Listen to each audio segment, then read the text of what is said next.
Hey, well, welcome to our midweek catch-up from Sheffield Christian Life Centre. We heard an amazing word from Luke Jenkinson this week. Yeah. We spoke about crossing from past to the future and how we can take Jesus with that.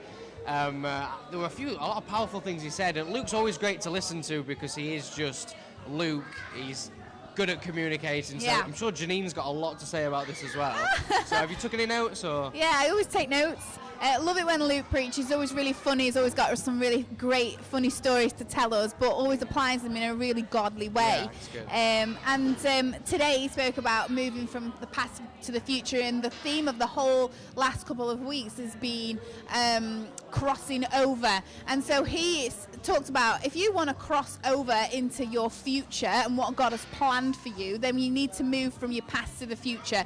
And you know, we've heard a million preaches about people living in the past and living in unforgiveness and all that kind of thing. But he kind of put a whole new spin on it and basically said, this is what you need to do. So these are a few things I made.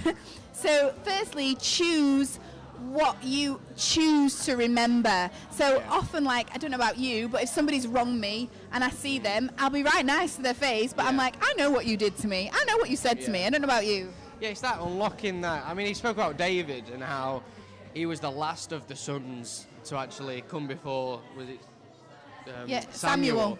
And, you know, his dad left him out and he chose not to remember that. And, you know, Luke's, the way he communicated it was... Did David chose not to remember that? David chose not to remember that. Yeah, so, you know, he could have got beef with his dad, couldn't he? It's easy to pick the bad things out of your past and not pick up the good things which have happened as well. Yeah. And I think one of the things he said was take a positive from every negative. And sometimes we focus so much on the negatives that we miss out the positives. But, you know, when he mentioned that about Adam and Eve and what they had done, God knew there was a negative there. Yeah. But they focused so much on that negative, they started to hide from God. And one of the big points was hiding. And And that was, it was great.